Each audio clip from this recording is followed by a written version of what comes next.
네, 창세기 15장 9절에서 21절 말씀을 보면 의인이 받는 축복 세 가지가 있습니다. 첫 번째로 장수의 복. 아브라함은 175세를 살았습니다. 그래서 성경은 여호와를 경외하고 그 계명을 지키는 자들이 받는 복이 장수라고 말씀하셨습니다. 또한 악인은 단명할 것이라고 말씀합니다. 잠언 10장 27절, 왕성 3장 14절에 아브라함은 하나님을 믿고 하나님의 약속을 의지했던 사람으로 하나님이 주시는 장수의 복을 누린 것입니다. 우리 하나님의 성도들도 하나님의 계명을 지키며 의지하셔서 장수의 복을 이 땅에서 누리고 사시기를 소망합니다. 두 번째로 평안의 복입니다. 아브라함은 고난 중에도 평안을 잃지 않았다고 합니다. 심령이 낙이 없으면 장수가 헛됨을 성경은 말을 합니다. 전도서 6장 3절에 또한 그는 평안히 임종을 맞이하는 복을 받았습니다. 본문 15절에 어떻게 사느냐도 중요하지만 어떻게 죽느냐 하는 것도 중요합니다. 그래서 아름다운 임종은 하나님의 성도들이 받는 큰 축복입니다. 그리고 소유하는 복입니다. 조상에게로 돌아가 장사될 것이란 말은 그 생명이 하나님의 집에서 쉬게 될 것이라는 뜻입니다. 그래서 우리가 소망하는 천국에서 예수님께서는 죽음을 하나님께로 돌아가는 것이라고 요한복음 16절 5절에 말씀하셨습니다. 그래서 이렇게 의인의 죽음은 끝이 아니고 영원한 천국에서 새로운 세계의 시작입니다. 그러므로 의인의 죽음에도 소망이 있는 것입니다. 하나님은 이처럼 성도들에게 지극한 관심을 기울이며 이 땅에서 천국까지 성도들의 생을 복되게 하십니다. 정말로 온전한 믿음을 가지고 믿고 의지하면 정말로 이런 복을 받을 수가 있는 것입니다. 저번 주에는 내 안에 있는 원수들을 쫓아내려는 말씀으로 우리가 은혜를 나누어 보았습니다. 탐욕의 원수, 음란과 방탕의 원수, 교만의 원수, 미움, 시기의 원수, 거짓의 원수, 질병의 원수, 가난과 저주의 원수, 이런 원수들이 우리 안에 있기 때문에 우리가 올 한 해에 쫓아내야 될 원수들입니다. 그래서 오늘은 우리는 어떠한 재물이 되어야 하는가라는 말씀으로 은혜를 나누어 보겠습니다. 첫째로 사랑의 재물, 두 번째 믿음의 재물, 세 번째 헌신의 재물, 네 번째 의의 재물입니다. 그래서 오늘 이렇게 말씀을 드리면서 저번 주와 이어서 이렇게 말씀을 드리면서 은혜를 받으시기를 바랍니다. 그래서 성경은 너희 몸을 하나님이 기뻐하시는 거룩한 산 제물로 드리라 그랬어요. 로마서 12장 1절에 이렇게 말씀을 했습니다. 우리가 하나님께 드릴 제물은 우리 자신이며 하나님께 우리 자신을 드리되 쪼개어 드려야 될 줄로 믿습니다. 본문에서 타는 햇불이 쪼갠 고기 사이를 지날 때 쪼개지 않은 산비둘기와 집비둘기에는 햇불이 지나가지 않았다고 했습니다. 그래서 쪼개지 않은 재물은 하나님께서 받지 않으셨던 것입니다. 그래서 즉 이렇게 쪼개지 않고 그 드린 재물에는 불이 통과하지 않는 것처럼 우리도 쪼개지지 아니하면 하나님의 능력이 임할 수가 없습니다. 그래서 그러면 우리 자신을 어떻게 쪼개며 어떻게 바쳐야 하는지 우리가 이 시간에 말씀을 통해서 알아보겠습니다. 첫 번째로 사랑의 제물이 되어야 될 줄로 믿습니다. 하나님은 사랑이시기 때문에 우리가 먼저 우리 자신의 그 사랑의 제물이 되기를 원하십니다. 그래서 만일 마음속에 미움과 원한이 차 있다면 이를 먼저 우리가 쪼개야 될 줄로 믿습니다. 베드로와 가룟 유다는 똑같이 예수님을 부인했습니다. 그죠? 예, 그런데 가룟 유다는 자신을 쪼개는 그 회개를 하지 않는 반면에 베드로는 눈물의 회개로 자기를 쪼개었습니다. 그죠?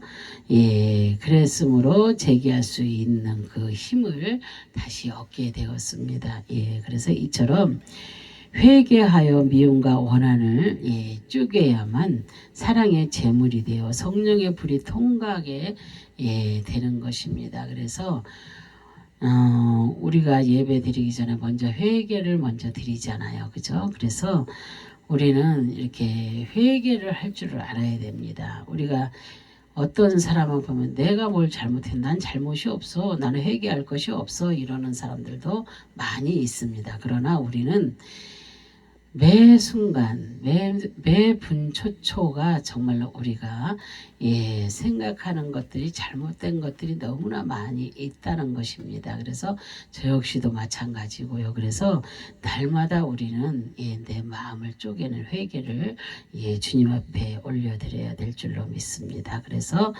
두 번째는 믿음의 제물이 되어야 합니다. 성경은 믿음이 없이는 하나님을 기쁘시게 못하나니 히브리서 11장 6절에 그렇게 말씀을 합니다.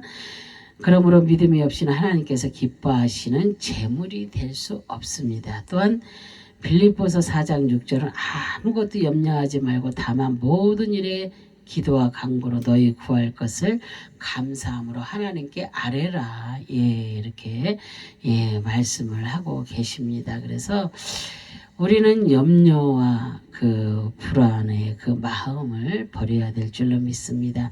그러기 위해서는 우리는 인간적인 이성과 감각의 그 믿음의 제단 위에 놓고 쪼개야 합니다. 그죠? 그래서 우리가 염려 불안이 왜 들어와요? 우리가 회개하지 않았기 때문에 들어옵니다. 왜? 악한 사단이는 우리의 생각력을 타고 들어와서 불안하고 그렇게 염려하고 막 맨날 이런 마음을 줍니다. 그래서 그러다 보면은 더욱더 우리가 죄를 짓게 되고 그렇게 됩니다. 그러나 이런 것이 염려 불안이 들어왔을 때 이거는 악한 영이 나를 잡고 있구나. 그러고서 그때 회개하세요. 하나님 앞에. 내가 이 잘잘못했던 모든 것들을 회개할 때에 그리고 사단을 내어 쫓으세요. 그랬을 때 내 마음의 염려와 불안이 사라지게 됩니다. 그래서 그 염려를 불안을 안고 어떻게 세상을 살아가겠어요. 그죠? 그리고 세 번째로 헌신의 제물이 되어야 될 줄로 믿습니다.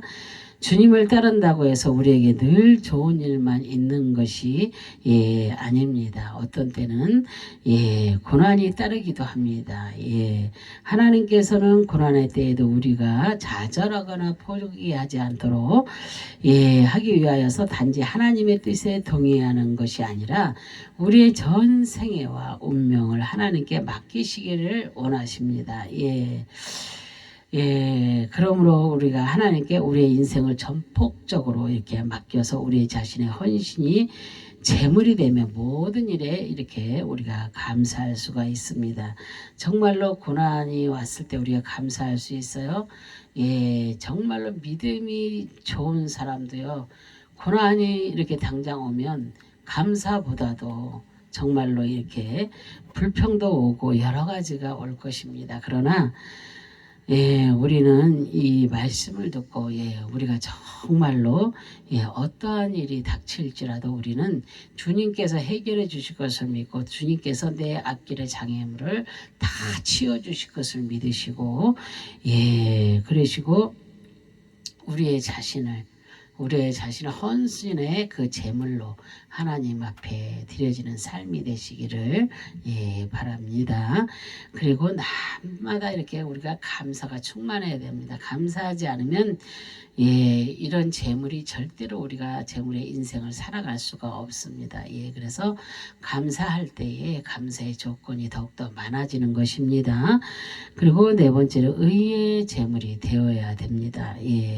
성경은 율법의 행위로 그 앞에 의롭다 하심을 얻을 육체가 없나니 그렇게 넘어서 3장 20절에 말씀하고 있습니다. 그래서 여기서 의란 죄를 한 번도 안 지은 상태를 말하는데 이것은 불가능합니다. 그죠? 의는 없나니 하나도 없다고 했잖아요. 주님에게만 의가 있지 우리에게는 의가 없습니다. 그러나 그 의롭게 살려고 노력을 하여서 주님께 인정을 받을 뿐이죠. 그래서 따라서 우리 자신을 의의 제물로 드리는 것은 우리 자신의 힘이나 노력으로만 될 수가 없습니다.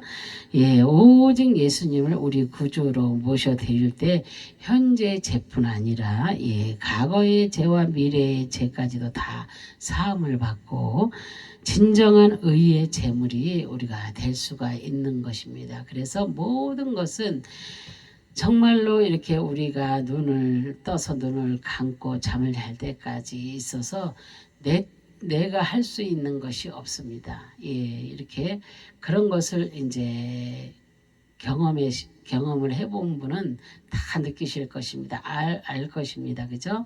그런 경험이 많은 분들이 많을 것입니다. 그래서 내가 할 수 있는 것이 아무것도 없구나. 정말로 주님이 하셔야 되겠구나. 그래야 내가 만들어지겠구나. 정말로 이렇게 그렇게 이렇게 고백을 할 수가 있는 것입니다. 그래서 예수 그리스도를 모시지 않고 의롭게 될 수 있다는 아직과 교만을 쪼개버릴 때에 예수 그리스도의 보혈이 우리의 죄악을 씻어내 주시는 것입니다. 그래서 우리는 이런 모든 우리의 아직의 고면을 우리가 다 이렇게 쪼개버려야 됩니다. 우리는 내 삶에 있어서 어떠한 것도 쪼개버리지 주님 앞에 쪼개놓지 아니하면 아무것도 이루어질 것이 없습니다. 그래서 정말로 주님께서 이렇게 도와주실 때 우리가 내 마음을 쪼개려고 노력할 때에 하나님이 우리를 도와주시는 것입니다. 그리고 주님이 날마다 우리와 동행할 수 있는 것입니다. 그래서 우리는 그리스도의 보혈로 죄악을 깨끗이 씻어낼 때에 정말로 이런 역사가 일어나는 것입니다. 이처럼 사랑과 믿음의 제물, 헌신과 의의 제물로 우리의 자신을 하나님께 드리되 쪼개어 드림으로 말미암아 정말로 우리 속에는 미움과 불신앙과 불평과 아집을 드러내고 하나님께서 임재하시는 그런 복된 삶을 살아가시는 2022년도가 되시기를 주님의 이름으로 축원합니다. 아멘. 기도하겠습니다. 할렐루야. 참으로 좋으신 하나님 감사와 영광과 존귀를 올려드립니다. 우리는 어떠한 재물이 아버지 하나님 되어야 하는가. 정말로 우리는 아버지 하나님 사랑의 재물, 믿음의 재물, 정말로 헌신의 재물, 의의 재물이 아버지 되어야 될 줄로 믿습니다. 그래서 우리 속에 있는 모든 아버지 하나님 미움과 불신앙과 불평과 아집을 드러내고 정말로 하나님 앞에 모든 것을 쪼개므로 말미암아서 정말로 하나님께서 임재하시는 복된 삶을 살아갈 수 있는 저희 모두가 될 수 있도록 하나님 도와주시기를 간절히 바라고 소망하며 주 예수 그리스도의 이름으로 감사드리며 기도 올려드립니다. 아멘.